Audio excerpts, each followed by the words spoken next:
Episode 17, Japan.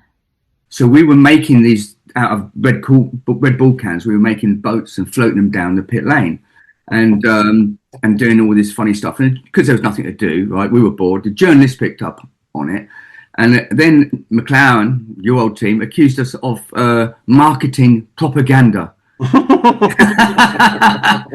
Welcome to the Two Mechanics podcast. Kenny Handkammer and Mark Grain have 18 Formula One World Championships between them, have been in the Guinness Book of World Records twice. They have over 30 years of motorsport stories between them, not to mention the 40,000 beers. Cheers. What you say?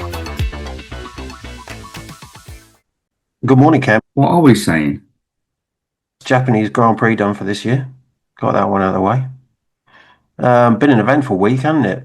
We'll talk about the race in a minute, but just even the lead up, with Max throwing out a journalist for asking what I thought was a comedy question and would have really annoyed me. So when this journalist turns up again, he's from the Guardian, the UK newspaper. Max turns around and says, "I'm not going to start the press conference until he's gone."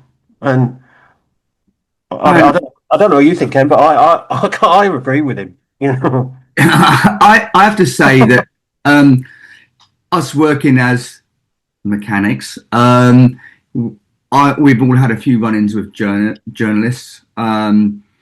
He obviously revved him up last year. He made some sly comments and basically sort of saying, "Well, if you wouldn't have crashed into, Russell and you would have won the championship A, B, C, D with a smug smile on his face," I'd probably feel the same way, and I would have told him to piss off. Yeah, And he's got every right not to answer the questions. He's got every right to tell him to piss off, as far as I'm concerned. Yeah, he's a smug gutter press journo, as far as I'm concerned, and I've got respect for the good journalists, but for these types of journalists, I've got no time for, and we've dealt with him in the past. He's not for me. No, I agree. Right. So this he's a sports journalist for a newspaper. He's not one of the much more specialist journalists who know racing drivers and know motorsport inside and out.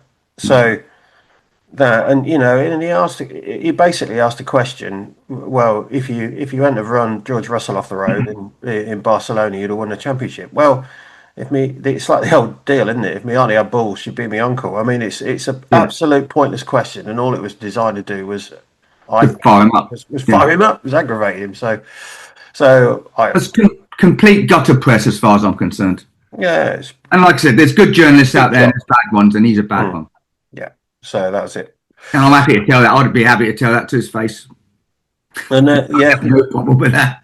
And then we get into free practice and whatnot, and it becomes very clear that if you go like 50 kilometers slower through 130R, which was used to be like a super challenge to drivers across all different categories of racing, but obviously if we're talking about Formula One here, that if you go 50 kilometers slower through 130R, then your lap time's faster. So how can that be, right?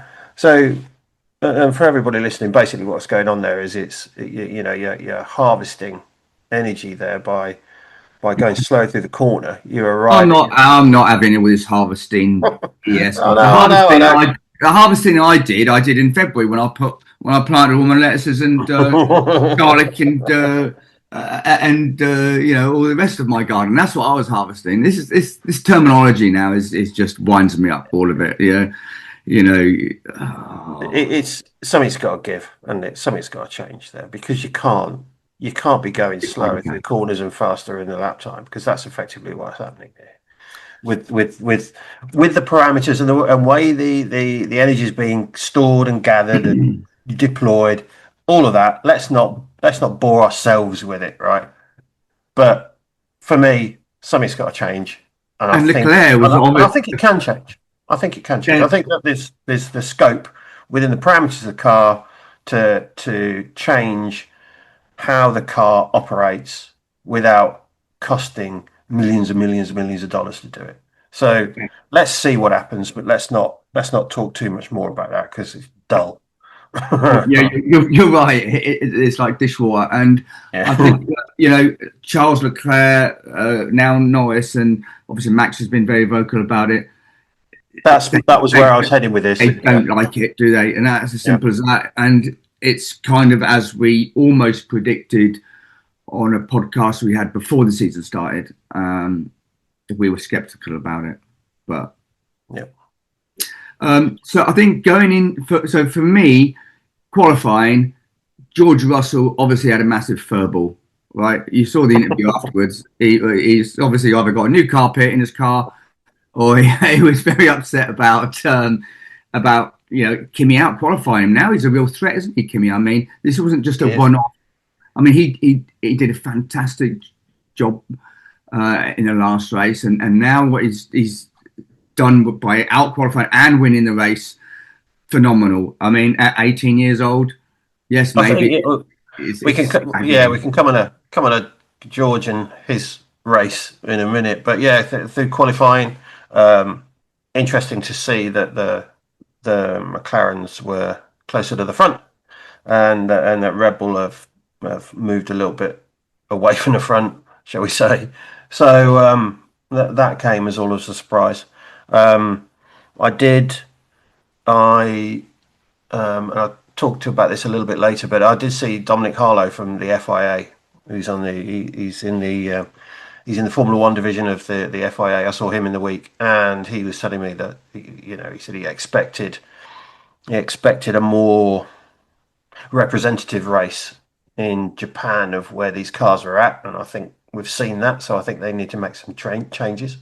But point being that I think Japan gave us a bit more of a weather vane for where all the cars are at and where the teams are at. But clearly, Mercedes-Benz have. Everybody listening, everybody watching, it's not just power. They have got a great car. You watch the way that car goes through those S's, and then the two Degner curves and so on. It's a fast race car. It's a great looking race car. So hats off to them. But and then of course that was qualifying. Mercedes at the front and Kimi, fantastic everything on pole. But then we get the race and watching the race live, and dreadful start by Kimi, and couldn't really understand it. But when the replay came, it was clear it was wheel spin. So it wasn't like it lost of energy or whatever. It was just whether it's these types of car and all the power came at once and spun the rears up, or whether it's just his clutch control, I don't know. But he went backwards and everybody else went forwards. Yeah, but also, he's very new to it. He's probably nervous as hell. Yeah, on pole position. So maybe it's just him still learning, right? 18. That's my point. God, my son's older than him. He'd be 21 this in April. So maybe it's part of nerves, and like I said, remember, you've got so much to do on that warm-up lap. You've got to heat tires, heat brakes, recharge, discharge. The whole thing is a nonsense. To be honest, for me, it's too much, but we've spoken about that before. Yeah. And So we had it was another one-stop race, and I'm not a fan of a one-stop race. I think they can be dull. It kind of played out the same as Australia and China in that it was exciting in that first 2/3 of the race, and then it got a bit dull. It kind of the safety car did nullify it a little bit, but some good racing between the Ferraris again. McLaren's in at the mix. I'm sure that Oscar Piastri will feel cheated because it was clear he was fast. And on the McLarens, I have to say that if you think about it, they did less race distances in testing than Ferrari and Mercedes. And then 2 races into the season, coming into this race, Mercedes and Ferrari got 4 race distances between them because 2 cars, 2 races, and McLaren had only got 1. So I was actually anticipating McLaren falling back down the order a little bit not understanding tyre wear maybe so well, or all the rest of it. So, but hats off, because actually you could see that certainly Piastri had good pace and could he have won the race? I still think he would have been second, even with the safety car, and Kimi looked in with that, and we'll talk about that in a minute. But I mean, I don't want to be too boring now, but apparently the way they are displacing their power compared to Mercedes is different. yes, But they seem to have picked up pace throughout whatever they're doing. And like I said, I don't want to go into that boring shit, to be honest. It's you know, but we're all fans of Japan. The supporters are amazing. I love the way the Japanese fans, they don't always just support one driver. They support everyththing in Formula One, don't they? And we've all been there. And the enthusiasm you get from them, you know, when you drive into the track, when it's, you know, everybody's queuing up to get in there, they just wave flags at every single minibus and everybody that's going in there, and they love everybody. And I think the Japanese fans are probably the most loyal Formula One fans ever. It's fantastic. Did you see there's one dude, he's made a hat, right? So he's got this hat, and it's got like two wing end plates either side of his hat, and then going across the middle, it's got a rotating top element like the Ferrari. He's put some time into that. He's put too much. Shit. Maybe he's going to franchise it and sell it. So yeah, I mean, Kimi and Mercedes got lucky. I don't like to use the term luck, because I think you make your own luck. But anyway, they got lucky with the safety car. I think they had a pace in the car anyway. As soon as a safety car came in, Kimi just checked out, did what he did in China. Yeah, he controlled it. Put a massive gap between him and P2. Yeah. Used his tyre well.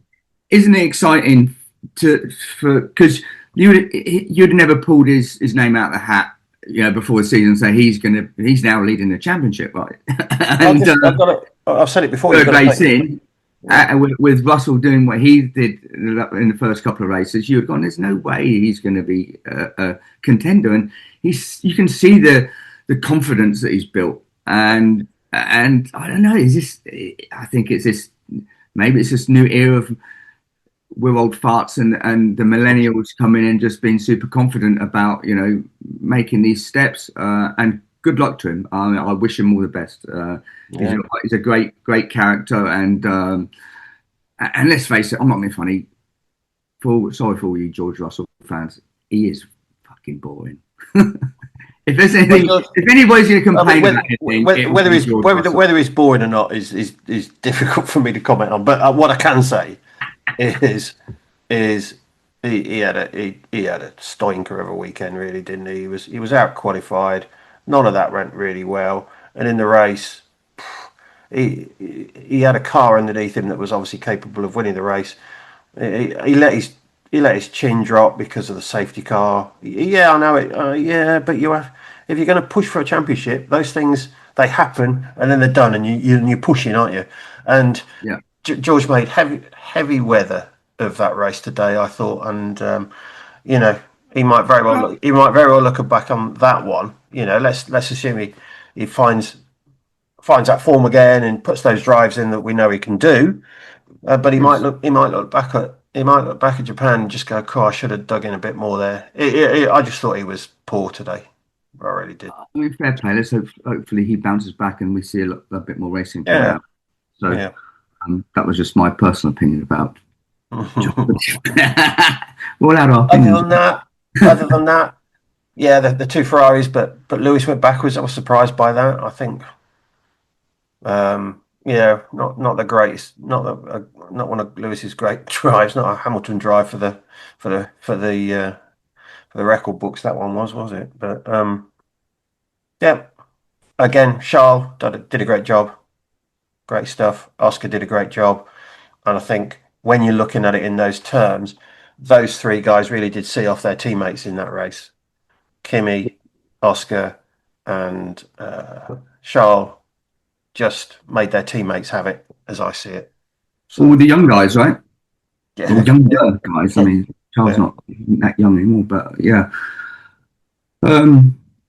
Yeah, so we're going into Europe, aren't we, soon? So Well, there's there's a the bit of a gap coming gap. up now, isn't it? There's the big gap, the forced gap, and it's going to be Miami, which Yeah. well, we'll see how Oh that yeah, plays I'm out. sorry. Yeah, but a big gap coming up. We can mention that in a little while. A new feature, rearview mirrors. Explain So, that to me. Explain that to me, Mark. well, rearview mirror. What I'm interested in, Ken, is what's your rearview mirror for Japan? And the question is, what's a standout moment that our viewers and listeners would be very interested to hear from your past, from your extensive motor racing career in Uh, Japan? that's very difficult because I've got lots of fond memories. I've got some difficult memories of Japan. I think if we continue to do this podcast, year in year out, I'd have something different every time we talk about Japan. Oh, I think okay. One of the stories I've got is or two stories. I think it was 2012 or 13. I'm not sure. It was hosing down with rain. Qualifying was delayed. We were waiting for front wing to come out, and we basically worked all night. So we worked with the composite guys, Rob Nichols and Stuart Jones. You know Rob Nichols, who's a Okay, I McLaren. do. Right, Nick Nicholson, yeah, I do. Yeah. Yeah, Maz. We'd worked all night. So we did Saturday. We didn't qualify, but we were working on front wings because they were falling apart. Everybody else left, and there was just the three of us, and we worked all night, and we got to like 5 o'clock in the morning, and it was like for the hotel's a 40-minute drive. Do you want to go back, get showered, put a shirt on, or do you want to stay and have a beer? Okay, Or probably not the most professional move because like, oh yeah, we're staying here. We had a beer before everybody came in for breakfast, um, and because we didn't run on Saturday, we were, and it was raining like hell. So we were making these out of Red Bull cans. We were making boats and floating them down the pit lane, and doing all this funny stuff. And because there was nothing to do, right? We were bored. The journalists picked up on it, and then McLaren, your old team, accused us of marketing propaganda because we were the only people on TV just having fun making these sailboats out of cans. But long I story remember short, it. I remember that it was torrential rain. It was 2012. I remember. and so long story short, we had to qualify on Sunday and race on That Sunday. was it. So Horrible. I hated it. we qualified on pole. We still hadn't been to bed on Sunday because that was Sunday morning. We qualified on pole and won the race. Went back to the hotel at about 6 o'clock that night, and then we went out and had a beer till midnight with the boys, and then went to bed. So that's one of many stories that we could get into. What's in your rearview mirror? Well, finished. I can't remember what year it was. Finished up, and there's a famous bar, karaoke bar called the Log Cabin. Oh, Rog Rabbin. Rock Cabin. So you'll be very familiar with it, I obviously. know this. Yes. I've got And another story about that, but yes, that's for another time. so went back to the hotel, and then right, who's going to Yeah, the but Log remember the Cabin? hotel's in the circuit, right? So this is the bar. This is a log cabin for our Ah, listeners. This is the log cabin, which is a log cabin, which is based in the circuit, yeah. and your hotel was in the circuit, right? Because we No, stayed. no, Oh, no. So no. I said I'll drive. And the only people who wanted to come were people from Absolute Taste, which was that used to be the catering division I know. I know. of uh, Lindy. of McLaren. Yeah, Oh, Lindy, very well, yes. Lindy. So anyway, a bunch of the Absolute Tasters jumped in the van with me, and one of them piped up and said, "I know a shortcut." Right, okay, right, we'll go with it. Off we set. Ba, ba, ba, ba. Up, and I see this bridge in front, and the bridge did look quite narrow, I have to admit, but it was only one of those kind of skinny Japanese rental vans anyway. Oh god! And we got halfway across the bridge and we jammed up. We jammed jammed the van within the walls of the bridge, and I was like, I was so angry, and so the only thing I could do is stay flat and just listen to all the noise and scraping down the sides and rooting the van and the whole lot. We popped out the other side, and I said, how many times have you driven here? And he said, oh, I've never driven. I've only ever walked this way. And I was like, did you not think to mention that when you said you knew a shortcut, that it was a footpath and not a road?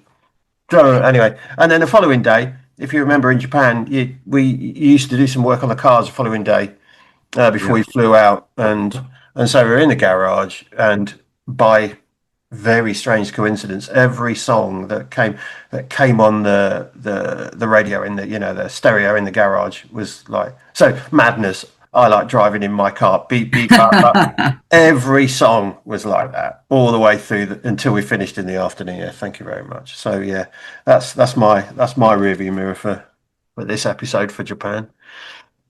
Okay. Yeah, I mean, yes, the roads in Japan can be a little bit sketchy for sure, even with those small vehicles they have.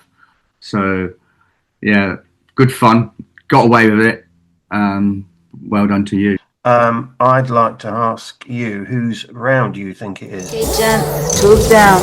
Closing time. Whose round is it? I think possibly two. Ollie Behrman should be getting the beers in because he shunted the car. It might not have been his fault. It could have been a technical issue. But at the end of the day, he's in control of it. So he should be buying the boys a beer for all the extra work they've got to do to rebuild that car. And maybe George Russell, because they deserve more. But I'm going to go with Behrman because of the damage. What about yourself? I'll tell you whose round it is. This person needs to be buying Kimi Antonelli and George Russell a beer, and it's whoever designed those hideous race suits that they had to wear. Did you see? Whoever that was, whoever signed off on that, marketing and branding. Yeah, well done. We know what they like. They owe George and Kimi a beer for making them look that awful. They were just dreadful, weren't they? Foaming, idiot. Tip them straight in the biffer. Awful. That's who I this week. Yeah, they won't be going in the museum, will they? I don't think. No. And if they are, it's sad on them, really. But yeah, good. Well, we've got a break coming up. I was going to say. So we do have a break coming up, but unlike those F1 fops, work-shy fops, we will still be here each week. So we've still got plenty to talk about and lots of different. There'll still be stuff coming out of Formula One, and there'll still be other forms of motorsport taking place. So we're not going anywhere, and we've got plenty still to be talking about. But yeah, you're right, Ken. We've got a gap now until Miami in Formula One world, but plenty of other stuff still going on. Maybe it's time to get a guest on. Yeah, exactly. So there is that. I'd like to say I was invited along to the Motorsport Industry Association to talk this week. They had a conference at the British Motor Museum up in Warwickshire, just north of ProDrive, and Dave Richards was also speaking there. So just like to say thank you to those guys. That was nice. Really useful time spent there. And yeah, and if you're ever anybody who's watching this or listening to this, if you're ever in the area, pop along to the Motor Museum as well. It's worth a visit. Well, yeah, that's nearly it for me. What about yourself, John? Well, I did a podcast with Peter Windsor, very good friend. Yes, yeah. This week, and we go back a long way. We're great colleagues, great friends, and we talked about various things. Peter's a great journalist, a great friend and colleague. So that was good fun, and it was a good YouTube. That I think we had over 10,000 views. So, and getting interviews, please follow us on YouTube, Spotify, Instagram, or wherever you get your podcasts from. That would be great. We'd love your support, and all your comments and questions are welcome. So, yes, please just do that. Yeah, I reiterate again, just let us know what you think about these new regulations. We've got 3 races in now. Let Kenny and I know what you think. We know what we think, but let us know. DM us, whatever, or if you know us personally, drop us a WhatsApp. Do the whole bit. So, but thanks again, and to Kenny's point, we're wherever you get your podcasts, we're on all of the different platforms. And yeah, I'll speak to you soon, Ken, and thank you everybody for tuning in. Okay, time for a beer. See you later. Time for a beer. Bye. Cheers.